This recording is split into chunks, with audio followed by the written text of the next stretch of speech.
자, 시작하겠습니다. 이제 공부하시다 보면 우리 강사들의 지로는 여러분들한테 희망만 줄 수는 없습니다. 희망을 뭐 해야 돼요? 실천해야 합니다.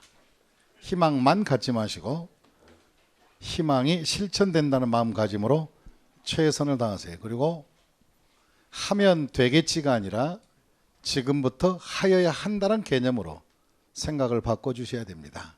무슨 뜻인지 아셨습니까? 이제 한다라는 개념이지 되겠지라는 그 가상적인 추상적인 언어는 저는 싫어합니다. 자, 이제 이번 시간은 518페이지 보시면 양도 차익 계산 구조가 나와 있습니다. 차익 계산 들어가는 거예요. 이제 우리 양도 차익을 계산할까? 양도 차익 계산을 어떻게 하느냐? 그 순서로 본다면은 무슨 가액에서?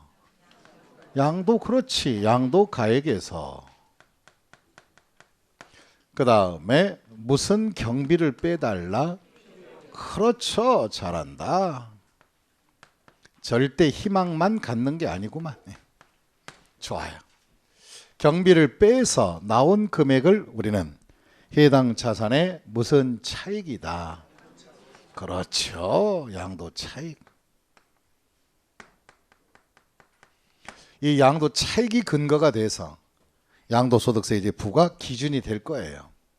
근데 혹시나 이 사람이 판 부동산이 필요 경비가 더 커버리면 오히려 수입보다 경비가 많죠. 그러면 이것을 우리는 법률상 용어로 양도 차손이다 이렇게 하는 거예요. 많이 나갔을 때. 양도 차손이 발생하면 더 이상의 진행할 것이 있고 없고. 그러면 양도 차손이 발생하면 내다 버린다, 그냥 종결한다. 종결해서는 안 됩니다. 네. 우리 또 여기서 실수하십니다. 양도소득세는 그룹별로 얘는 얘끼리 1년 결산한다 그랬죠. 결산하다 보면은 소득이 있어도 합치기도 하겠지만 어떤 것은 팔았는데 손해볼 수도 있어요, 없어요? 그런 것은 그 소득 금액에서 차감시키게 됩니다. 그것이 결산이지 이익금만 쏙쏙 뽑아서 모은다는 게 결산이 아니에요. 그러면 손해도 이익에서 뭐 할 수 있다? 뺄 수 있으니까. 그러면 A 부동산 팔아서 이익 본 걸 B 부동산 팔아서 손해봤다면 손실은 A 부동산의 이익에서 뺄 수 있다 없다? 있다. 그래서 있다라고요. 그게 1년 결산이라니까. 그러면 이제 우리가 같은 연도에 이익금이 두 개가 나온다면 합쳐지면 누진이 많아지니까 그걸 하나는 올해 팔고 하나는 내년에 팔면 바로 소득 분산이 되죠. 그럼 납세의무자 세금이 많게는 3분의 1 이상 줄 수가 있습니다. 또 반대로 해석하면 올해 하나 팔아서 이익이 남고 그 다음에 또 하나 팔아서 손해를 본다면 같은 연도에 다 치워야 이익금에서 손실을 메꿀 수 있다 없다? 있다. 그런 개념이 기본적으로 머릿속에 자리 잡고 있으셔야 합니다. 이해하셨습니까? 그럼 나중에 여러분들이 중개 실무 현장에서 이런 사람이 와서 의뢰인이 얘기를 했을 때 의뢰인이 누구예요? 여러분들은 공인중개사니까 합격이 됐으면 중개업을 하고 있는데 손님이 와서 사내 파내 이런 사람들이 있잖아요. 그걸 갖다가 보자마자 사장님 소리 하지 말고 여러분들은 공인중개사입니다. 사. 그러면 의뢰인께서 이렇게 해줘야 갑바의 힘이 들어가는 거예요. 에? 무조건 그냥 수수료 타면했다가 사장님하고 숙이지 말고 자신 있게 얘기하라고. 이해하셨습니까? 의뢰인 이렇게 딱 해주면 상대방도 뭐예요? 아, 이 사람 중개사 법조인이구만. 수수료 할 때 깡내 마네 이런 소리 해 안 해? 벌써 말 자체가 품격이 다르잖아요.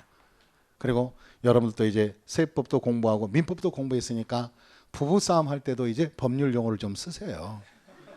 남편이 큰 소리 칠 때는 야, 너 왜 같이 친 소리야 뭐야 이거 이렇게 하지 말고 이제 법을 배웠으니까 바로 남편한테 조용히 얘기해야죠.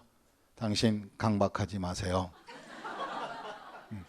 강박이한 의사표시는 유효하나 취소할 수 있습니다. 이해하셨습니까? 뭐 이런 식으로 법률 용어를 쓰면 남편이 한 단계 위로 좀 봐줄 거예요. 이해하셨습니까?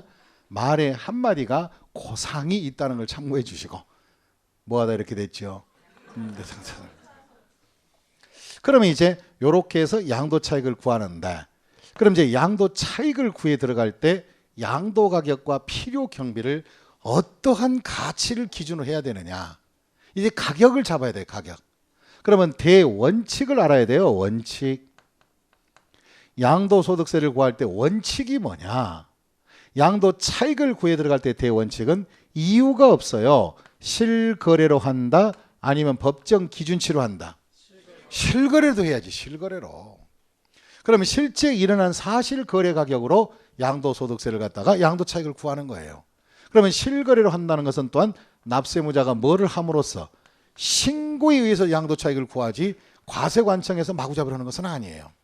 그럼 이제부터 납세무자가 신고를 해야 돼요. 실거래로 양도차익을 구한다면 제일 먼저 첫째, 양도가격도 실제 양도가격을 적어야 되고, 무슨 양도가격?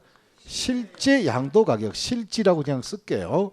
실제 양도가격을 적어달라. 그 신고서에 쓰는 칸이 있어요. 그래서 양도가격을 실거래를 해주시고, 그러면 실거래로 양도차익을 구할 때는 필요경비도, 무슨 경비? 필요경비도 사실 있는 그대로 실제 들어가는 필요경비를 써줘야 돼요. 그래서 우리가 실제 양도가액에서 필요경비를 빼주면 이것이 실거래로 구하는 양도차익이다. 물론 이익받다는 전제 조건으로 양도차익 하시면 돼요. 그럼 이때 다시 실거래로 양도차익을 구한다면 필요경비는 뭘 써야 되느냐.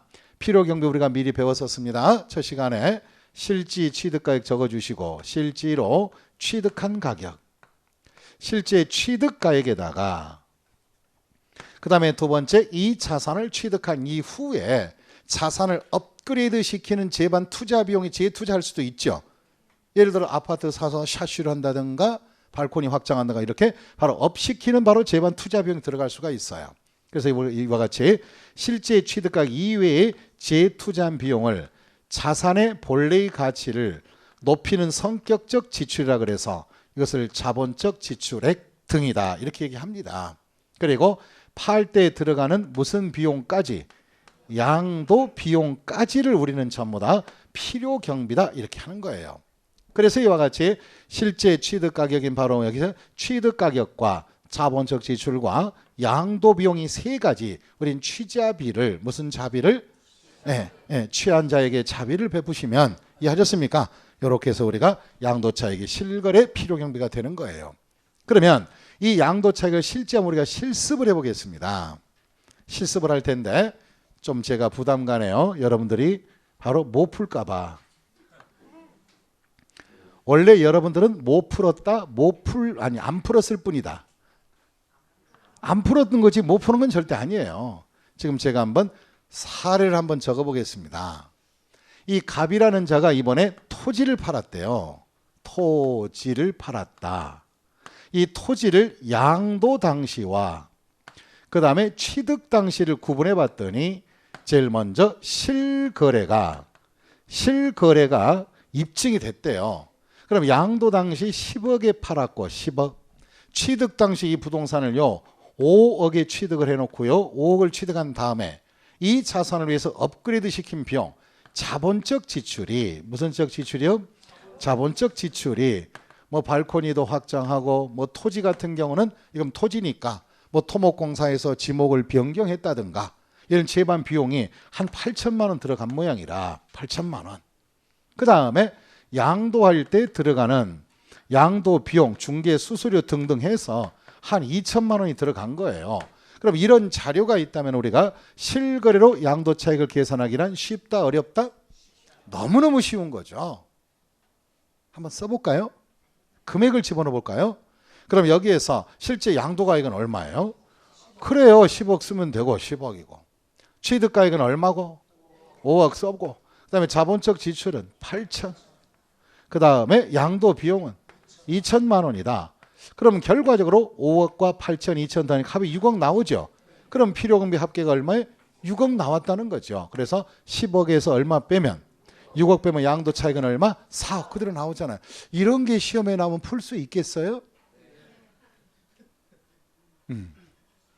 이렇게 나와요. 근데 여러분들은 뭘 걱정하느냐? 왜 10억에 팔았지? 우리 집은 6억인다. 그러지 말고 그런 거 좀 걱정하지 말고 있는 자료대로 그대로 해주세요. 이해하셨습니까? 그 다음에 또 이거에 대해서 한번 법이 정한 기준시가를 알아봤어요. 기준시가. 이 기준시가는 우리가 토지는 기준시가가 개별 공시지가입니다. 이 공시지가를 활용해 봤더니 7억밖에 안 나오고 그 다음에 취득 당시는 3억 5천 정도 됐었나 봐요. 그럼 우리가 공시지가에 비하여 실거래는 대체적으로 높다 안 높다? 높다는 그런 개념이 발생합니다.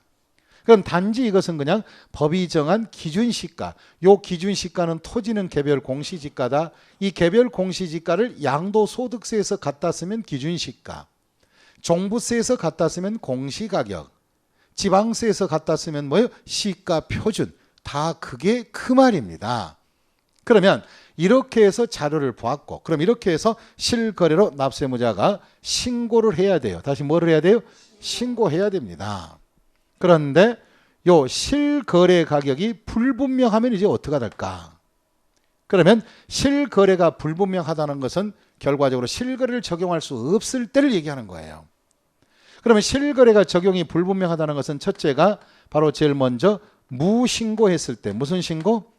무신고하거나 허위 신고해버리면 실거래가 의미가 없다는 거예요. 그럼 먼저 이제 우리가 양도소득세는 무슨 거래가액으로 양도차익을 구한다? 실거래. 그러면 실거래를 해야 될 때 납세무자가 신고는 해야 돼, 안 해야 돼요? 그럼 무신고했을 때는 1차적으로 어떻게 할까? 1차. 신고 안 하면 어떻게 해요? 아니, 가산세 문제가 아니라 납세 의무자가 신고해야 될 텐데, 실거래 내용을 가지고 신고해야 될 텐데 신고를 안 했을 때는 이제 당신들이 세무서 직원이라면 어떻게 할 거예요?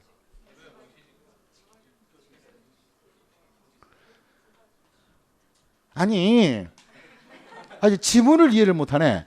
내가 양도자인데 실거래를 신고를 해야 되는데 안 하면 우리 세무서 직원들은 어떻게 하겠냐고 나한테.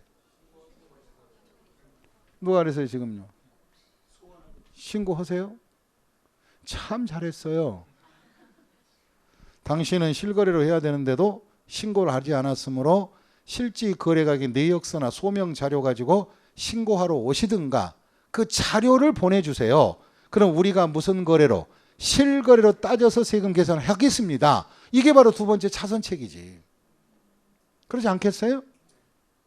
네? 안 그래요? 그래야 될 거 아니냐고. 그런데 납세무자가 실제 내역서나 소명을 제출하지 않고 그냥 우리가 바로 배째라 하면 배째라. 모르겠다 나. 네 알아서 해라. 이래서 무신고자를 실거래를 확인했을 때는 확인 들어가야 되는데 결국은 무신고자가 신고 내용이 확인이 안 되거나 무신고해서 도대체 실거래를 알 수 없을 때는 원칙을 적용할 수가 있다 없다? 원칙상 실거래 적용할 수가 있어요 없어요? 이제 없잖아 이게. 그럼 이제 실거래로 해야 될 텐데 실거래를 적용이 불가능할 때는 이제 어떻게 해요? 신고하러 올 때까지 기다려야 되나? 아니면 일단은 가결산이라도 해야 되나? 정확한 결산이에요 가결산이에요? 가결산. 임시 방편으로 뭔가는 기준을 만들어서 세금을 일단은 어느 정도 걷어내고 추후에 어떻게 되는지 다시 두고 봐야지 후일을. 이해하셨습니까? 그래서 우리가 실거래를 도저히 알 수 없을 때 배째라 파가 나오면 양도자가 신고하지 않는 이상은 실거래를 모르는 거야. 그럴 때는 이제 어떻게 할 거냐 이거지. 그러면 실거래 적용할 수 있다 없다? 없다.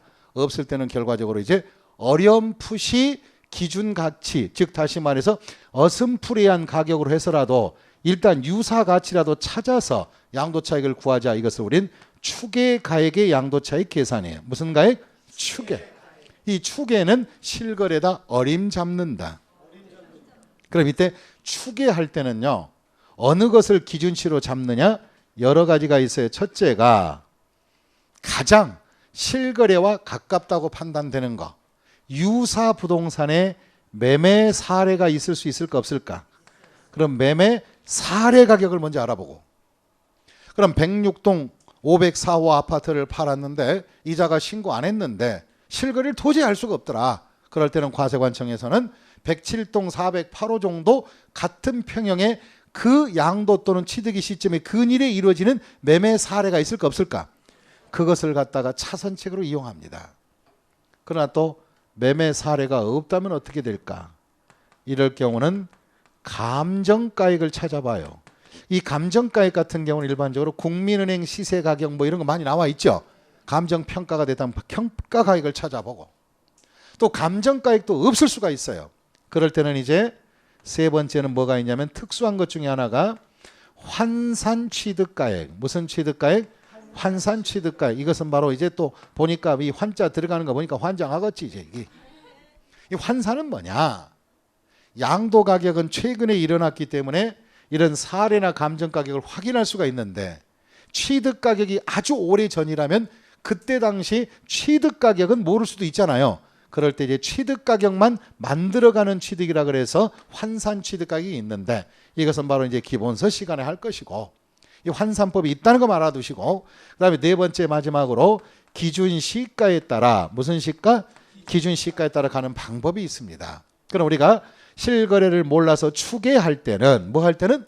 추계할 때는 그 순서가 있어요. 제일 먼저 무슨 사례 찾아보고 매매 사례, 그 다음에 무슨 없으면 감정평가, 그 다음에 취득가격만 모를 때는 뭐예요? 환산 취득가격을 만들어보고, 마지막에 이것도 저것도 다 안 되면 마지막에 뭐예요? 기준시가. 그래서 그 순서가 매감 환기의 순서입니다. 다시 무슨 환기 순서? 환기, 매감 환기. 이 순서가 이따금씩 시험에 나오는 거예요. 가격 적용하는 게 중요한 게 아니라 어떻게 나오냐고요? 자 보시고, 실거래를 알 수 없어서 추계로 양도 차익을 구할 때는 그 순서는 감정평가, 매매 사례, 기준시가로 한다. 맞아요? 틀리죠? 다시 한번 매매 사례, 감정가액, 환산, 그 다음에 기준시가가 한다. 맞죠? 이 순서를 정확하게 알고 계시면 돼요. 이 순서가 중요하다. 그럼 지금부터 추계가액으로 양도 차익을 구해보겠습니다. 칠판 보시고요. 제가 다 구하기는 그러니까 이번 기초 시간에는 매매 사례를 가지고 추계로 한번 만들어 보겠습니다. 보시고, 매매 사례가 이 양도자가 실거래 내용 이걸 아무것도 모르는 거예요, 이게 지금. 그럴 때 이제 과세관청에서 유사 부동산의 매매 사례 가격을 알아봤더니 사례 가격이 양도 당시 9억이래네. 얼마? 9억. 그 다음에 취득 당시는 4억 한 6천 떨어졌대네. 찾아냈으니까 이걸 가지고 양도 차익을 구해주는 거예요. 그러면 이제 여기서 중요한 건 어떻게 구하면 되느냐? 요 매매 사례로 구한다면 이 추계한 사례는 이렇게 하면 돼요. 양도 가격도, 무슨 가격도? 양도 가격도 양도 당시 매매 사례를 적어주고, 사례법을 하니까, 그 다음에 취득 가격도, 무슨 가격도? 취득 가격도 취득 당시 사례로 해야 돼요. 취득 당시 매매 사례를 갖다 적어주고, 그 다음에 또 추계로 한다 할지라도 자본적 지출 양도 비용은 실거래로 할 때 이런 비용이 있었잖아요. 하지만 추계로 할 때는 이 비용을 못 쓰는 거예요. 왜? 이건 실거래로 할 때 쓰는 것이지. 그럼 우리가 바로 자본적 지출과 양도 비용을 바로 추계로 할 때는 바로 그 대신에 요거 두 개 대신에 인정경비라 그래서 계산공제 비용을 해줘요. 인정경비라 이 뜻입니다. 그럼 계산공제를 해달라. 이 계자가 무슨 계자예요? 요 계자입니다. 예? 요 계자가 아니에요. 이거 다른 거예요. 이 계자하고 이 계자는 다른 거라고요. 그럼 이 계자는 뭐예요? 정확하게 계산하는 것을 말하고, 이 개는 그냥 개괄적으로 어림잡아서. 그럼 여기 잘 보세요.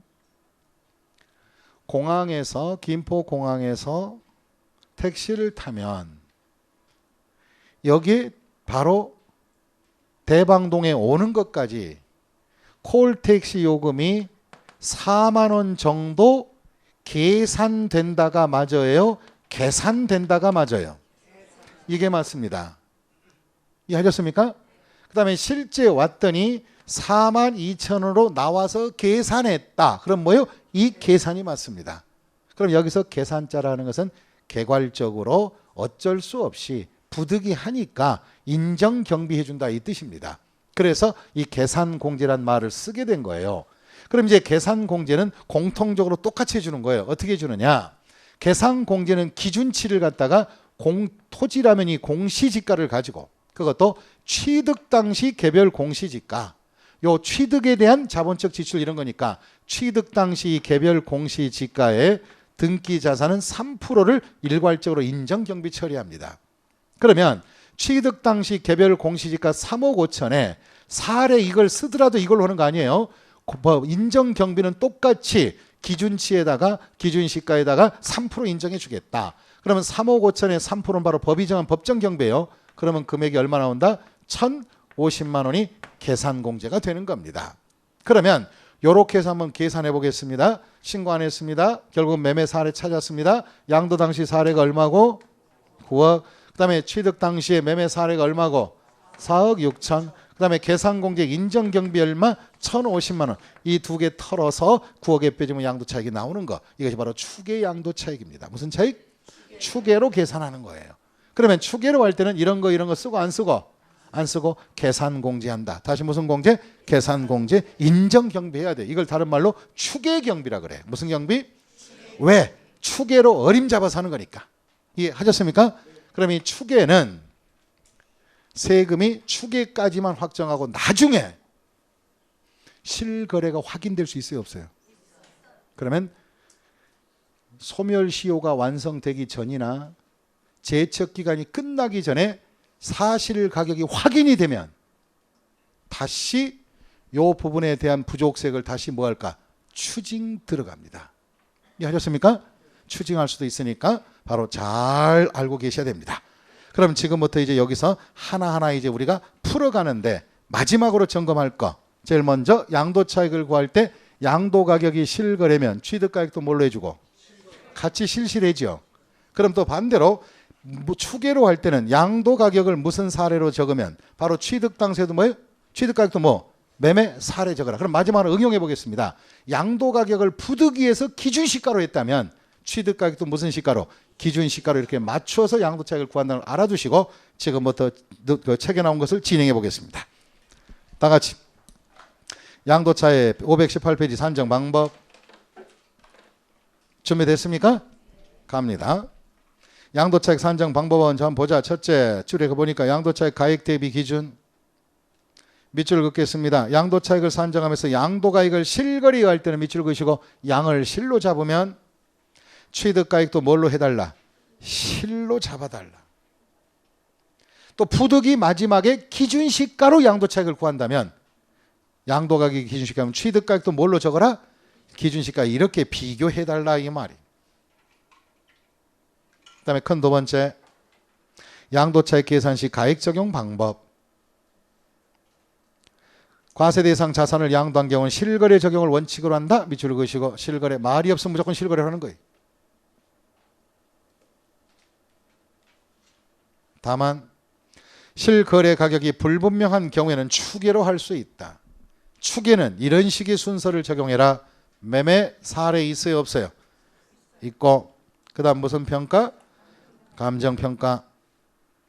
그 다음에 무슨 취득가액? 환산법. 마지막에 뭐예요? 기준시가까지 간다. 이런 순서도가 있다는 것을 참고하시고 그 다음에 동그라미 1번 가겠습니다. 실거래로 양도차익을 계산합니다. 실거래로 양도차익을 구한다면 박스를 보겠습니다. 있는 그대로예요. 양도가액도 실거래 적는 거예요.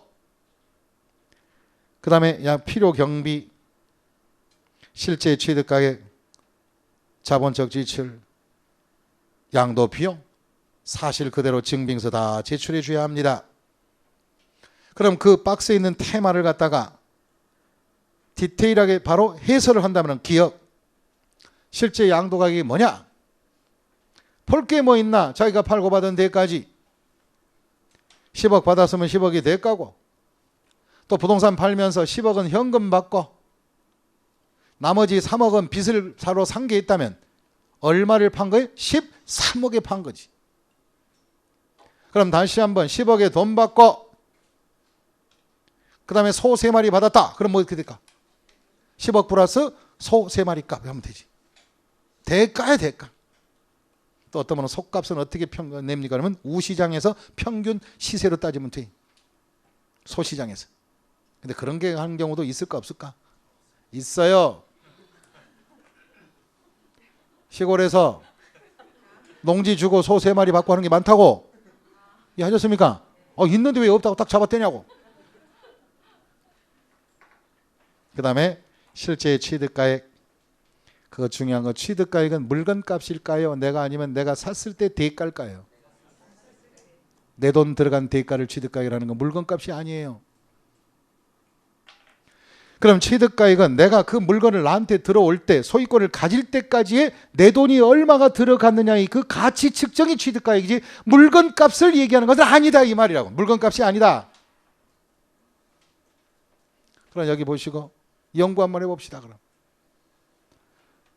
내가 부동산을 샀는데 10억에 샀어. 물건값은 얼마? 대답해보세요. 뭐예요? 10억. 거기다가 취등록세 해가지고 한 4천 들어갔어. 내 돈 또 얼마 들어갔어 거기? 그럼 물건값 플러스 바로 뭐냐? 내 돈 들어간 전체 가치를 취득가액을 하니까 양도소득세에서는. 취등록세 합치면 얼마? 10억 4천. 그래요. 또 거기서 뭐가 걸렸느냐? 취득하는 과정 속에서 상가를 10억에 사다 보니까 판 사람이 상가 건물값에 대해서 부가가치세 1억 내놓으래. 그럼 나는 물건값은 얼마고? 10억. 부가가치 물어준 거 얼마? 1억. 그럼 내 돈 얼마 들어갔어? 11억. 그럼 이제 취득가액은 얼마? 11억이 되는 거예요. 이렇게. 그럼 여기서 결론을 맺어드리는데 부탁하건대 머릿속에 좀 정리 좀 해줘. 정리 좀. 양도소득세에서 취득가격은 취득세 낼 때 그 가격이 아니라 내가 이 부동산을 처분한 거니까 내 부동산 팔아버린 부동산을 내 손에 쥘 때까지 들어간 돈은 싹 잡아서 다 합쳐서 무슨 가액을 한다? 취득가액을 한다 이 말이. 감 잡으셨습니까? 그럼 혹시 이러면 어떡할래요? 내가 10억짜리 부동산을 샀는데 우리 이 친구 앞에 친구한테 부동산을 10억을 산 거야. 이제 등기를 하려고 했는데 잔금 치르고 갑자기 문제가 생겼네. 무슨 문제가 생겼느냐? 나는 당사자에게 대가를 지급했고 등기를 신청하는데 갑자기 등기 신청하는데 등기소에서 이런 얘기하는 거야. 소유권 이전 등기 가처분 들어왔대. 소유권 이전 등기 가처분이라는 게 뭐예요? 이 소유 부동산이 남에게 넘어가지 않도록 가처분이 들어온 거야. 그럼 나한테 소유권 이전을 못 받잖아요. 우리는 소유권을 한마디로 잔금만 치르면 취득인데 등기를 못하면 또 문제 생기잖아요. 이게 민사상 거래할 수가 없잖아요. 그래서 어쩔 수 없이 이 가처분 신청 등기를 말소하고 정리하는데 소송비용 들어갈 수 있어요, 없어요? 그럼 내가 가지기 위해서 소송비 들어간 거 있죠? 그것도 내 돈 들어갔어, 안 들어갔어? 그럼 물건값에 포함시키십시오. 이해하셨습니까? 이런 것들이 취득에 관계되는 부대 비용을 합친 것이다 이 뜻입니다. 그럼 결론은 양도소득세에서 취득가격은 순수 물건값을 얘기한다, 아니면 물건을 내 손에 쥘 때까지 대가총액을 말한다. 대가총액. 그래서 그런 부대 비용이 있으면 더 하는 겁니다. 그러면 이제 보자. 내용을 보자. 거기에 유상승계했다면 어떻게 될까? A. 그럼 내가 돈 주고 샀다면 매입 가격이 있을까 없을까? 그럼 매입 가격에다가 관련 내 돈 추가로 들어간 부대 비용 있을 수 있죠? 더해주라. 더해라. 다음 자기가 지어서 팔 수도 있겠지. 매매업자만 아니라면 일반 부동산을 단순히 지어서 처분할 때는 이런 것은 바로 양도소득세를 낼 때가 있어요. 이런 경우는 건설 원가에다가 기타 부대 비용 있으면 더하면 되지. 그럼 선생님, 기타 부대 비용은 더 돈이 추가로 들어갈 수 있는 게 뭐가 있습니까? 네, 그럴까 봐 다음 페이지 꼭대기에 써놨어. 세법책이 너무 자상하다, 그죠?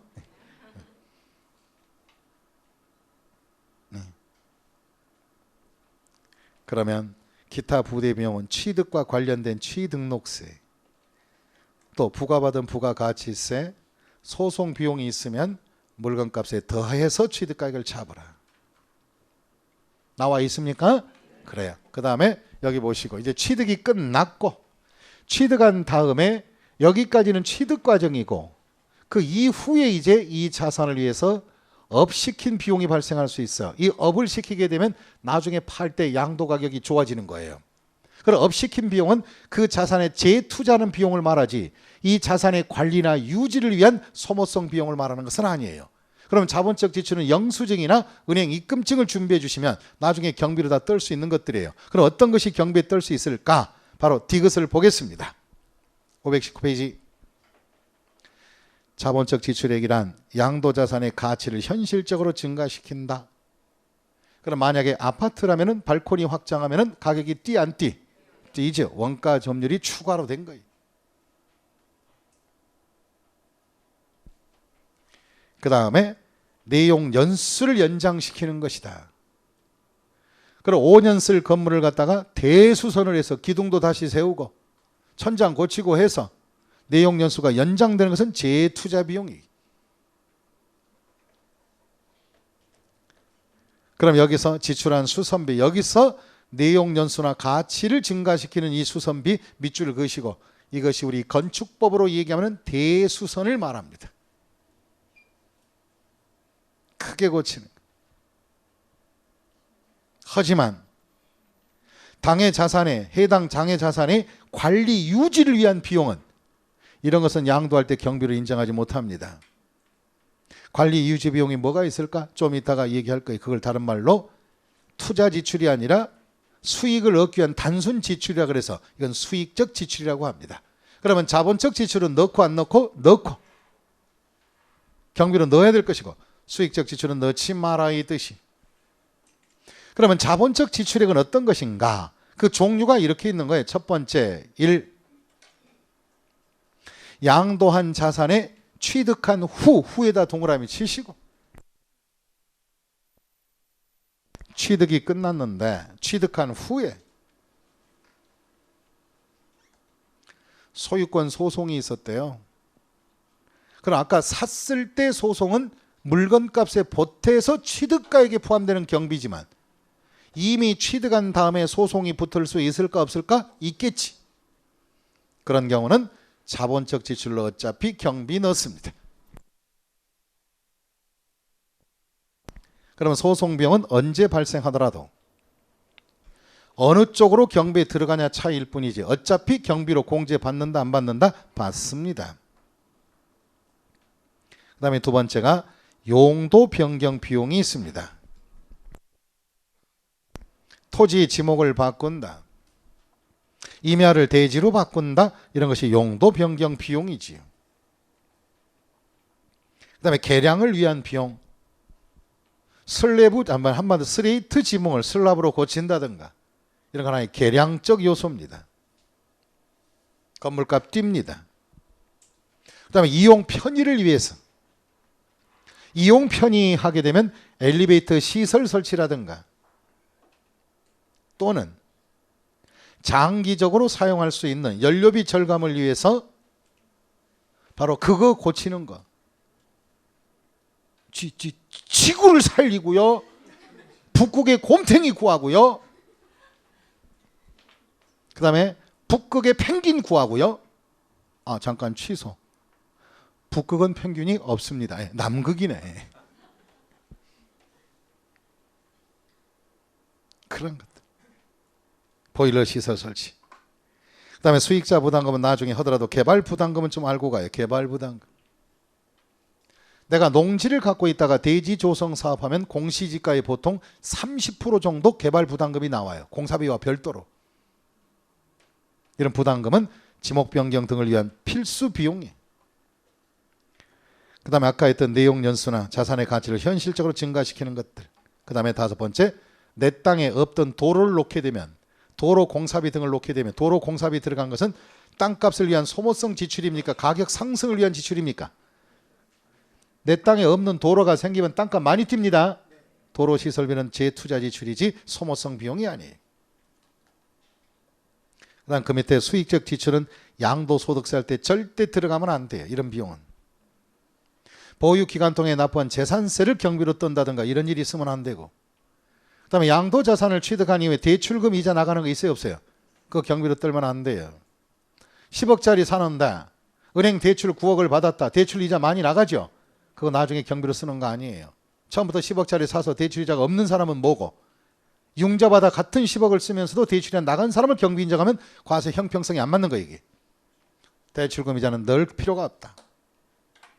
그 다음에 현상 유지를 위한 도장비. 건물 페인트 칠하는 거예요. 그 다음에 보일러가 망가진 걸 고치는 하나의 수선 유지비들. 그럼 여러분들이 가계부 쓰실 때도 화장품을 사서 쓰는 비용은 도장의 형태를 요구하는 비용 맞죠? 그죠? 그러면 이제 가계부에다가 소모성 지출이지 재투자가 되는 건 아니에요.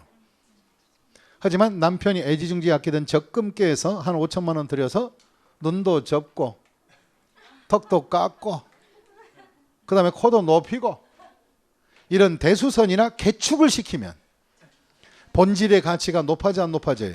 높아지죠. 또 장기적으로 오래 가잖아요. 이런 투자는 바로 자본적 지출이에요. 그러니까 재투자 지출은 바로 써도 돈이 바뀌는 것뿐이지 경제 가치가 소모성 재산은 아닙니다. 그래서 가계부에 잘 정리하세요. 성형수술비는 무슨적 지출? 자본적 지출. 화장품 사서 쓰는 것은 수익적 지출, 관리 유지 비용이다. 그거 안 써도 되는데 진짜 쓰네. 그 다음에 팔 때 들어가는 마지막 비용 양도 비용입니다. 여기서 직접 지출한 비용이다. 직접 동그라미 치시고 간접비는 절대 들어가면 안 돼요. 양도소득세는 사업 목적이 양도입니까? 일시적입니까? 처음부터 또 잊어버렸습니다. 자신이 없다 이거죠. 사업자가 부동산을 상가를 지어서 분양하고 이런 전문업으로 하는 것은 매매사업이잖아요. 그런 사람들은 사업상에 바로 뭐냐? 부동산 처분이니까 그런 것은 종합소득세 낸다고 들으셨지요. 이제 와서 딱 잡아떼지 마시고, 그러면 종합소득세 내는 사람은 사업자니까 접대도 필요하고 안 필요하고, 그래서 이런 바로 접대나 간접 비용도 소득 구할 때는 다 집어넣어 주는 거예요. 경비로. 하지만 양도소득세는 사업자가 아닙니다. 사업자가 아니기 때문에 일시적 거래인 것이므로 이런 지속적인 접대 활동 이런 것들은 경비로 쓸 수가 있다 없다? 없는 것입니다. 그래서 직접비만 들어가라고 그랬어요. 그러면 직접비에는 뭐가 있을까? 계약서 작성 비용, 그 다음에 공증비용들. 공증비가 뭐예요? 우리가 큰 부동산을 거래할 때는 수십억 수백억짜리 부동산 거래하다 보면 변호사 사무실에서 부동산 거래하면서 이러이러한 법적 하자가 있을 때는 뭐 무효 처리한다는 사실을 미리 공증을 서서 법원에다가 바로 뭐냐? 바로 맡겨놓은 거예요. 서류를. 이게 공증, 이럴 때 비용들, 인지대, 중개수수료, 양도소득세 신고서 작성 비용, 또 주식은 증권 거래세 내는 것들, 이런 건 전부 다 경비로 인정해 주겠다. 그다음에 그 밑에 예외, 추계로 양도 차익을 구한다면은 양도 당시 무슨 가액이 양도 가액이고 추계. 그다음에 추계 취득가액과 필용비 계산 공제하라. 이것을 갖다가 매매 사례를 한다면은 양도 당시 무슨 사례 적고 매매 사례, 취득 당시 사례 무슨 공제, 계산 이런 순서에 맞춰주면 됩니다. 그러면 계산 공제는 얼마나 합니까? 뒷장 넘겨보시면 그 위에 용어의 정의 중에서 먼저 추계란 뭐냐? 다음에 가격을 말한다. 동그라미 쳐볼까요? 무슨 사례? 매매 사례, 감정, 환산, 기준시가를 말한다. 그리고 어림잡아 계산할 때는 자본적 지출과 양도비용을 실제로 쓸 수가 없는 것이므로 무슨 공제를 한다? 계산공제다. 이 계산공제 예를 들면 토지는 공시지가의 몇 프로? 3% 정도 인정경비한다. 뭐 미등기는 0.3으로 줄여서 하겠다 이런 건 있지만 일단은 그렇게 3% 인정경비 처리합니다. 여기까지가 양도차익 계산의 기본적인 노선은 다 정리가 된 것입니다. 그럼 이제 칠판 보시고요. 조금 실망하는 눈치인데 끝나지 않았느냐? 기대력이. 없어져서 죄송해요. 아직 설명 멀었습니다. 이 험난한 길을 오시는 것부터 잘못되었고 이제는 더 이상 나갈 수도 있다 없다? 없습니다. 들어온 것은 자유였습니다. 나가는 것은 못 나갑니다. 제가 합격시키는 그날까지 여러분들 악어 입으로 물고 늘어질 거예요. 잘 보시고 이제 우리가 지금 나갈 게 요 양도 차익을 계산하는 특례가 있어요. 특례. 특례는 다른 것은 아니고 특별한 방법이 있다는 거예요. 특별한 방법. 그럼 어떤 것이 특별한 방법이 특례인가? 책의 순서를 보겠습니다. 첫째, 양도차익 계산 특례 중에 양괄호 1번 고가주택의 양도차익 계산 특례 밑줄 한번 그으시고, 고가주택은 1세대 1주택인데 집이 비싼 것들은 비과세 안 해주겠다 이 뜻이에요.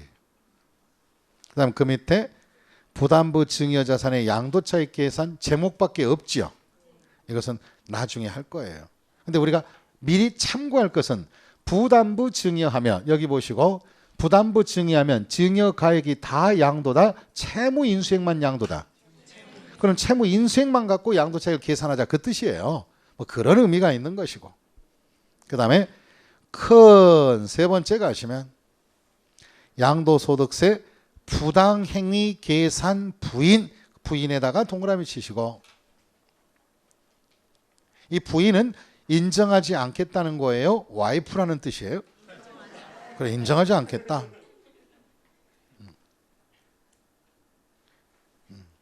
복부인 인정하지 않는다. 이거 이 뜻이 아니에요. 인정하지 않겠다. 어떤 경우? 거래 가격을 가지고 말해요. 동생한테 팔면서 10억짜리를 야 4억에 가져가. 이런 식으로 부당거래 할 수 있어요? 없어요? 그래요. 진짜 4억에 팔았는데요. 이렇게 우겨봤자 당신은 바로 헛방이요 이 소리. 이런 것을 캔슬하겠다는 것인데, 그 다음에 두 번째, 자기가 팔면 양도세가 많으니까 동생의 이름으로 명의를 바꿔서 소득이 적은 사람한테 누진을 적게 시키려고 우회에 양도하는 것이 뭐가 있느냐? 바로 거래 형식에 대한 부당성도 있어요. 이 또한 설명을 하게 될 거예요. 바로 기본서 시간에. 그 다음에 네 번째 보시면 증여재산 이월 과세. 이 또한 기본서 시간에 바로 정리를 하게 될 겁니다. 그러나 오늘 꼭 해야 될 것이 뭐냐? 바로 첫 번째 보시면 무슨 주택의 양도차익 계산?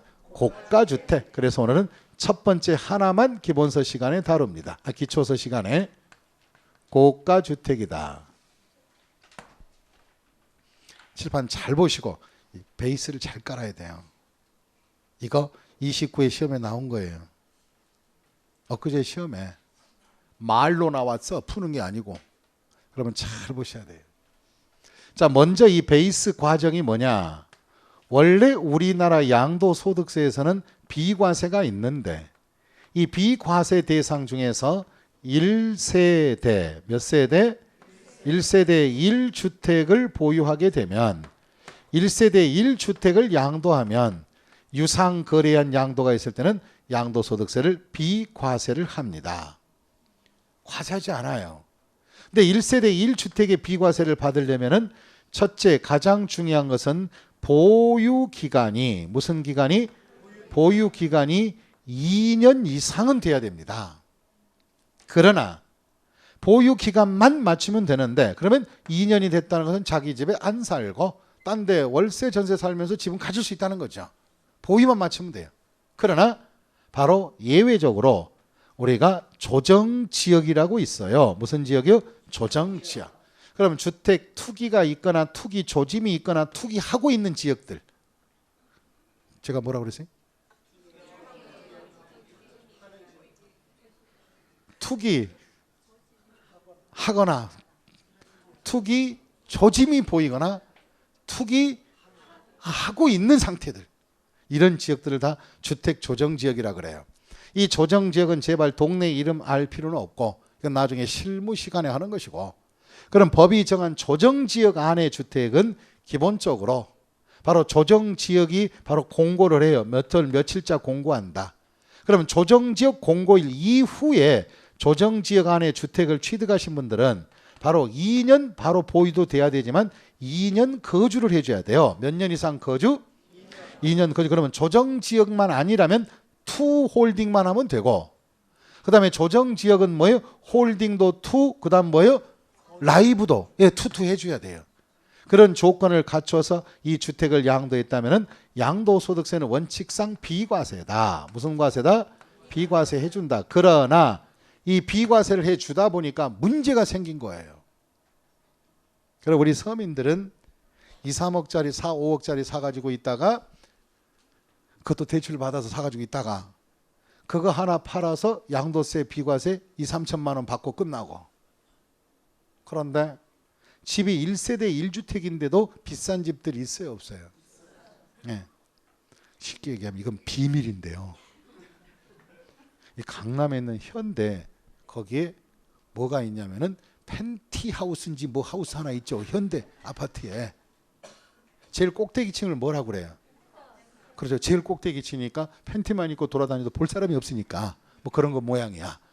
근데 그게 얼마에 팔렸냐면요, 100억대에 팔렸대. 집 한 채가. 뭐가 좋겠다. 근데 100억에 팔렸는데 살 사람이 줄을 섰대요. 그것도. 근데 제가 들리는 얘기는요, 그 사람이 최초 분양가가 20매덕인가? 그 20억에 분양받아서 100억에 팔았다면 이익금 얼마 남았어요?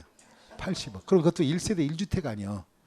그럼 80억을 다 비과세 털면 이건 좀 그렇잖아.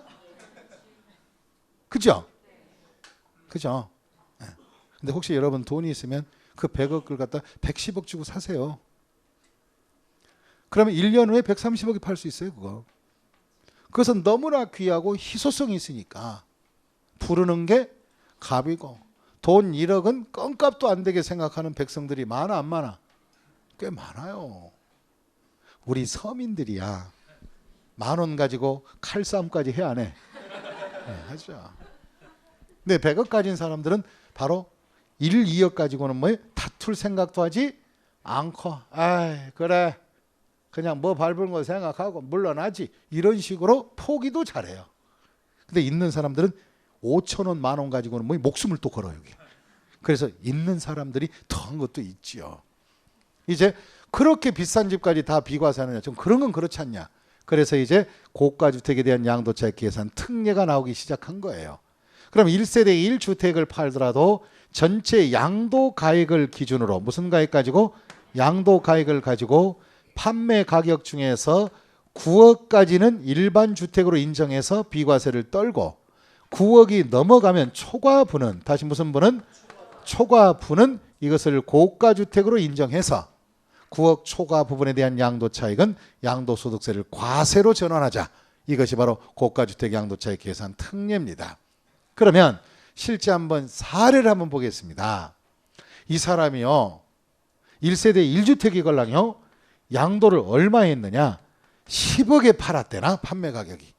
그리고 이 양도 자산에 대한 필요 경비가, 무슨 경비가? 필요 경비가 7억 정도래요. 그러면 판매 가격이 얼마니까? 10억. 필요 경비 얼마? 7억. 그러면 10억에서 7억을 빼면 전체 양도 차익은 얼마? 3억 나오죠. 이 3억 가지고 세금을 다 비과세를 못하겠다. 그럼 다시 역으로 돌아가서 이 3억은 얼마에 팔았을 때 이익이 3억이에요? 10억. 그러면 10억 중에서 9억 비율은 무슨 과세를 하고? 비과세. 1억은 과세로 전환시키자. 그러면 전체 양도 가격 얼마 중에서? 10억 중에서 바로 9억은 3, 9, 27 하니까 2억 7천만 원은 그냥 일반 주택으로 보고 무슨 과세 떨고 비과세 해주고, 그 대신에 전체 3억 중에서 바로 10억에 바로 판 것 중에서 1억은 요것이 바로 고가주택 아니에요. 그럼 고가주택은 바로 3억 중에서 바로 10분의 1이니까 얼마는?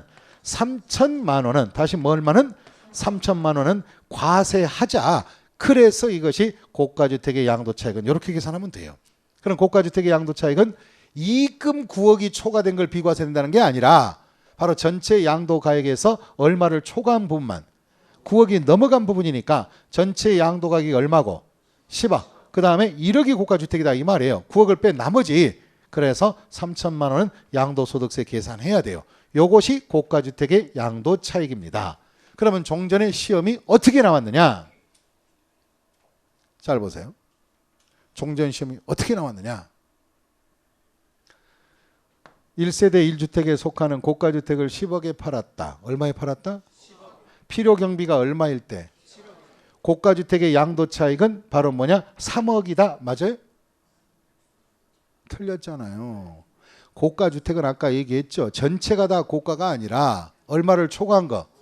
그러면 3억이 아니라 고가주택의 양도차익은 얼마로 계산한다? 3천이 나와야지. 3천이. 3억이 아니라 얼마? 3천이 나와줬어야지. 이해하셨습니까? 그런 식으로 해주면 되겠습니다. 따라서 고가주택은 무슨 주택은? 전부 다 비과세 아니면 9억 초과분 부분에 속한 비율을 따져서 계산한 양도차익. 전자 후자. 후자. 이렇게 가야 됩니다. 이해하셨습니까? 나머지 차익은 이제 여러분들 기본서 두꺼움을 가지고 그때 가서 공부하게 됩니다. 이제 지금 양도소득세가 이제 중반이 거의 다 마무리됐는데 여러분들이 기초과정이 건축으로 얘기한다면은 기둥과 대들보 세운 거예요. 그럼 바로 기본서 가더라도 아무리 책이 두꺼워도 거기에다가 뭐 하는 거예요? 포장만 데코레이션만 붙이면 되는 거예요. 이제 이 줄기를 항상 잊지 마시고 생각 안 날 때는 항상 기초과정을 찾으셔야 됩니다. 무슨 과정? 기초과정. 그래서 하다가 안 될 때는 너는 기초가 안 됐어 이런 말 듣지 말고 기초과정 자주 보셔야 됩니다. 다 같이 우리가 직접 풀어보겠습니다. 밑에 확인, 바로 확인 문제. 누가 책에 언어를 썼는지 진짜 잘 썼네. 바로 확인. 팔았대. 얼마에 팔았대? 고가주택? 10억. 필요경비 얼마래? 전체 양도차익은 얼마? 3억. 3억 중에서 고가주택에 해당되는 양도차익만 보라 그랬죠? 그러면 10억 중에서 3억 곱하기 10분의 몇만? 1만. 그럼 계산이 얼마 나와? 3천. 답 3천이에요. 뭐. 정답은 몇 번? 1번. 됐습니까? 훌륭합니다. 오늘 진도는 여기까지 진행하겠습니다. 그리고 오늘 진도까지 나와 있는 내용을 함축시켜서 핵심 정리를 해보겠습니다.